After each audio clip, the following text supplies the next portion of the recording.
Bakit kaya milyon-milyong tao ang bumibisita sa Louvre Museum bawat taon? Alamin natin. Ang Louvre Museum sa Paris ay isa sa pinakamahalagang museo sa buong mundo. At alam ninyo ba? Naghihintay ito para sa inyong pagbisita. Isipin ninyo. Makikita ninyo ang sikat na Mona Lisa ni Leonardo da Vinci o ang napakagandang Venus de Milo. Parang mga superstar ng art world ang mga obra maestra na ito. Pero hindi lang tungkol sa sining ang Louvre. Mismong ang Louvre ay isang kahanga-hangang gusali na puno ng kasaysayan. Dati itong isang malaking palasyo, ngayon ay isang kayamanan ng kasaysayan at kultura.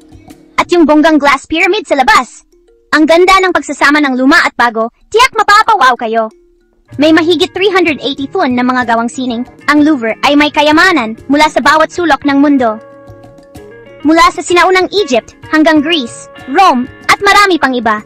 Parang time machine na magdadala sa inyo sa iba't ibang panahon. Kung mahilig kayo sa sining, kasaysayan, o sa mga nakakatuwang kwento, dapat ninyong bisitahin ang Louvre. Sabihin ninyo kina mama at papa, baka pwede kayong magplano ng bakasyon papunta doon. Promise, hindi nyo ito makakalimutan. Gusto nyo bang maranasan ang mahika ng sining at kultura? Puntahan ang Louvre Museum at hayaang lumipad ang inyong imahinasyon. Naghihintay ito sa inyo. Ang pagbisita sa Louvre ay hindi lang basta pagtingin ng sining.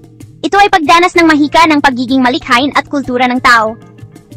Kaya sa susunod na mapunta kayo sa Paris, huwag itong palampasin. Salamat sa panonood. At tandaan, ang mundo ay puno ng makamangha-manghang bagay. Break!